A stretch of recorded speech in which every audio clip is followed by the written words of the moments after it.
આપકી અદાલતમાં આસામના મુખ્ય પ્રધાન હિમાંતા વિશ્વ શર્મા પર આક્ષેપ છે કે એ જોડતોડનું રાજકારણ કરે છે. હિમંતાજી, એક જમાનામાં એમએલએઝને ખરીદવા વેચવા માટે ક્યારેક ગોવા લઈ જતા હતા, ક્યારેક ખજુરાવ લઈ જતા હતા, પણ આજકાલ આસામ લઈ જવાય છે. માં કામાખ્યાજીના આશીર્વાદ લેવા માટે. આસામની સારી પબ્લિસિટી થઈ રહી છે. અત્યાર સુધી લોકોમાં માં કામાખ્યા વિશે થોડી ઘણી જાણકારી હતી. હવે વધારે જાણવાનું શરૂ કર્યું છે, એટલે લોકો માતાના દરબારમાં જવા લાગ્યા છે. માના દરબારમાં જાય છે કે હિમંતાજીના દરબારમાં જાય છે? હું તો માનો દીકરો છું. મારો ક્યાં કોઈ દરબાર છે? હવે શિવસેનાના એમએલએઝને તોડવા માટે હિમંતા વિશ્વ શર્માએ એમના ખિસ્સામાં 50-50 ખોખા નાખી દીધા. જુઓ, મેં તો સાંભળ્યું નથી અને મને નથી લાગતું કોઈ મારા નામે આવું કરી શકે. એટલે આખા આસામમાંથી ભેગા કરું તોય આટલા પૈસા નહીં થાય. આખા અમારા આસામમાં તો કોઈ શુગર મિલ પણ નથી. આસામમાં તો કોઈ શરદ પવાર જેટલો મોટો લીડર પણ નથી જેનું આખું મોટું નેશનલ નેટવર્ક હોય. અમારો તો એક નાનો પ્રદેશ છે. અમારે ત્યાં તો ફક્ત બિહુના લાડુ, પીઠા, શીરો એ જ અમે લોકોને ખવડાવી શકીએ છીએ અને એ જ ખવડાવીએ છીએ. નહીં તો પછી આ શિવસેનાના એમએલએઝ તૂટ્યા કેવી રીતે? એ લોકો તૂટ્યા હશે ઉદ્ધવજીથી નારાજ થયા એટલે. બીજી કેવી રીતે તૂટે? જો એક પાર્ટીમાં કોઈ તૂટતું હોય તો એની ભૂલ તો પાર્ટીમાં જ હશે ને. મેં સાંભળ્યું છે એ લોકો હોટેલમાં રહ્યા હતા. રાત્રે 12 વાગે હિમંતા વિશ્વ શર્મા ગયા અને ખેલ બદલી નાખ્યો આખો. જુઓ, ત્યાં જઈને એ લોકોને હું નથી મળ્યો. ત્યાં પ્રેસના એટલે તમારા લોકોમાંથી પ્રેસનું કોઈ ગયું હતું, કોઈને તાવ હતો એટલે મેં થોડી મદદ કરી હતી આઉટસાઇડ ધ હોટેલ. મેં તો ખાલી હોટેલવાળાને એટલું જ ફોન કરીને કહ્યું, જો ભાઈ જે પણ અહીંયા રહેતું હોય રહેવા દેજે, પણ જતી વખતે જોજો કે જીએસટી અને રૂમનું ભાડું પૂરું આપીને જાય. બસ અમારો ઘણો ફાયદો થઈ ગયો. હવે કેજરીવાલ ગયા હતા શરદ પવારને મળવા, તો એ કહેતા હતા કે અમારા એમએલએઝને પણ આસામ બોલાવવામાં આવે છે. એમના એમએલએ લોકોએ પણ આવવું જોઈએ અને બને એટલું જલ્દી એ લોકોએ આવવું જોઈએ. હું તો આમંત્રણ પણ આપું છું, તમે કેજરીવાલજીને જલ્દી છોડી દો. તો આસામમાં હવે ભાવતાલ થાય છે એમએલએઝનો. જુઓ, આસામમાં આવવાથી એમએલએઝને તાકાત મળશે. ત્યાં માં કામાખ્યા છે, મહાપુરુષ શ્રીમંત શંકરદેવના ટીચિંગ્સ છે. આસામ આવવાથી તમને તાકાત જ મળશે. અને લક્ષ્મીજીના દર્શન પણ કરાવો છો એમને? એ તો અમારે લેવાના છે, અત્યારે તો અમારે આપવાના નથી. 10 વર્ષ પછીની વાત અલગ છે. અત્યારે તો તમે આવશો તો તમારી પાસે પણ હું માંગી લઈશ. અમારી ક્યાં તાકાત છે? 10 વર્ષ પછી કોશિશ કરી રહ્યો છું કે હું પણ આપવાની સિચ્યુએશનમાં આવી જાઉં. હમણાં ક્યાં છે અમારી તાકાત? પણ એ સાચું નથી કે આસામ પોલિટિકલ ટુરિઝમનું એવું સેન્ટર બની ગયું છે જેના વિશે લાગે છે કે દર વખતે. આ મારા માટે ગર્વની વાત છે કે આસામ પોલિટિકલ કલ્ચરલ ટુરિઝમનું એક સેન્ટર બની રહ્યું છે. બનવું સારી વાત છે. જે પણ પાર્ટીના એમએલએને લાવવા હોય તમે લઈ આવો. આસામમાં હોટેલ બુક થશે. કોંગ્રેસને પણ ક્યાંકથી કોઈને તોડવા હોય તો એ પણ આસામમાં લઈ આવે. હું સિક્યુરિટી વગેરે આપી દઈશ. શું પ્રોબ્લેમ છે? It is a place. સારી જગ્યા છે, ટુરિસ્ટ પ્લેસ છે. લોકોને ખબર છે કે આસામનો લોકો ક્યારેય હોટેલની નજીક પણ નહીં આવે. અમારું કામ અલગ, તમારું કામ અલગ. It's a good place. Hotel Radisson છે ગુવાહાટીમાં, મે ફેર પણ ખુલી છે. જેને પણ ત્યાં આવવું હોય તે આવી જાય. કોંગ્રેસના એક નેતા છે કુમાર જયમંગલસિંહ. એમણે તો એક ફરિયાદ કરી છે કે આસામના મુખ્યપ્રધાને ઝારખંડની સરકારને પાડી દેવા માટે એમએલએઝને 10-10 કરોડ ઓફર કર્યા છે. મારું તો ફક્ત એવું જ કહેવું છે કે આસામના સીએમ એ 10 કરોડ આપવા માટે મારે બજેટ પણ તો જોવું પડે ને.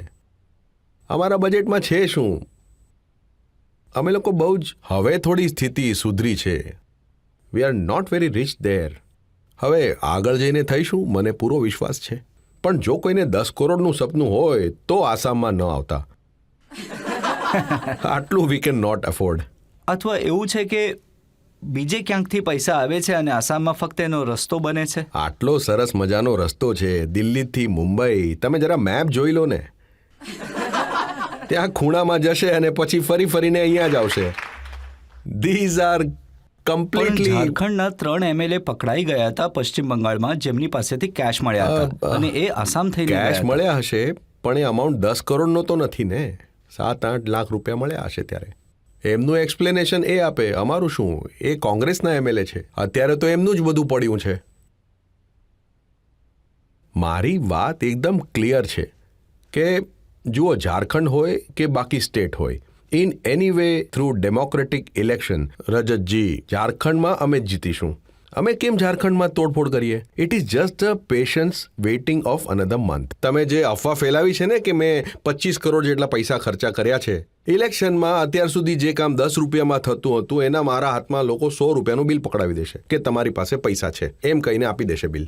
પોલિટિશિયનની તો એવી જ પબ્લિસિટી થવી જોઈએ કે આની પાસે પૈસા છે જ નહીં. કે જો આજકાલ ચર્ચા છે સચિન પાયલટની, ક્યાંક એ પણ આસામનો રસ્તો નહીં પકડી લે ને?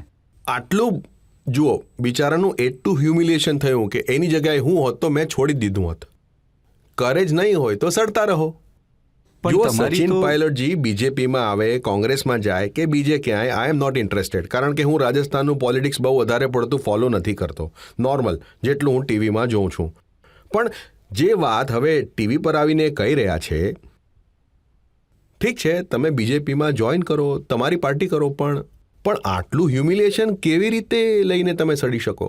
મને તો મગજમાં જ નથી આવતું. આ સચિન પાયલટના વિશે વારંવાર એ સાંભળીએ છીએ કે એમણે જે બળવો કર્યો હતો એ પણ બીજેપીએ સપોર્ટ કર્યો હતો એટલે કર્યો હતો. જો બીજેપીને સપોર્ટ કરવાથી એક વ્યક્તિ જો બળવો કરી શકતી હોય તો તમે એને પાર્ટીમાંથી કાઢી નાખો. તમે એને પાર્ટીમાં કેમ રાખી છે? એ વ્યક્તિના મનમાં કોઈ દુઃખ વગર ખાલી બીજેપી બોલવાથી એ શું બળવો કરી નાખશે? રાજેશ પાયલટનું પાર્ટીમાં કોઈ કોન્ટ્રીબ્યુશન નહોતું. રાજેશ પાયલટના કોન્ટ્રીબ્યુશન વગર આસામમાં કોડ થયો હતો, મિઝોરમમાં કોડ થયો હતો. રાજીવ ગાંધીનું આટલું મોટું નામ મળેલું without contribution of Rajesh pilot. તો એમના દીકરાએ બળવો કર્યો એટલે કહી દીધું કે બીજેપીની સાથે છે. મતલબ whoever will try to speak anything at all against the Gandhi family or the establishment, તમારા ઉપર થપક સિક્કો મારીને આરોપ લગાડી દેશે. અરે ભાઈ, આવી રીતે દેશ ચાલે છે? હવે જુઓ, કર્ણાટકમાં તો એમને સારી વ્યવસ્થા કરી લીધી. અઢી વર્ષ સિદ્ધારમૈયા અને ડીકે શિવકુમારની વચ્ચે. 2.5 વર્ષ ક્યાં સરકાર ટકે છે? લોકસભા પછી ક્યાં આ બધી સરકાર રહેશે? એ તો તમે જ કહી શકો છો. ના, તમારો આટલો 30 વર્ષનો એ તો એ એક્સપિરિયન્સ છે વાત ને. પર ડિપેન્ડ કરશે કે કેટલા લોકો આસામ આવશે. Do you think that this government has expiry date after Lok Sabha ચૂંટણી? મને તો નથી લાગતું. તો શું થશે પછી? એ તૂટી જશે. બીજું શું? કોઈ બીજું મુખ્ય પ્રધાન બની જશે. બીજું શું? જનતામાંથી કોઈ સવાલ પૂછવા માંગે છે?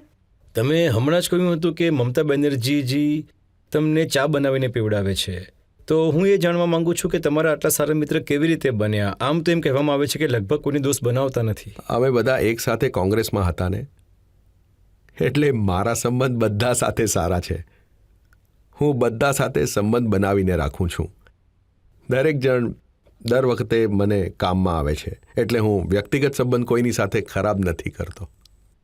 તો આ બધા જે સંબંધ છે ક્યારેક ક્યારેક કામ આવે છે પાર્ટી તોડવામાં? ક્યારેક કામ પણ આવે છે, ક્યારેક ઉલટું પણ થાય છે. ક્યારેક કામ આવે છે, ક્યારેક પ્રોબ્લેમ પણ થાય છે. આને જુઓ, એમની સાથે સારા સંબંધ છે, ક્યારેક ડાઉટ પણ આવે છે. બંને બાજુ આવું થાય છે. આ ડબલ એજ સ્વોર્ડ છે. હવે પ્રમોદ તિવારી કહેતા હતા કે આ બધા કામ હિમંતા એટલે કરે છે કે મોદીજીને માખણ મારવા માંગે છે, અને એટલું માખણ લગાડ્યું કે આસામમાં માખણ ખલાસ થઈ ગયું. જુઓ, મારું ફક્ત એટલું કહેવું છે, મોદીજીની જગ્યાએ છે, વડાપ્રધાન છે, દેશના નેતા છે, પણ રાષ્ટ્ર માટે જરૂરી છે કે ગાંધી ફેમિલી અને કોંગ્રેસનું જે કલ્ચર છે એ ખતમ થઈ જાય. તો એના માટે તો હું ભરપૂર પ્રયાસ કરું છું. જો પ્રમુખ તિવારીજી આવું હોય તો મારી સાથે ફોન પર વાત કરે.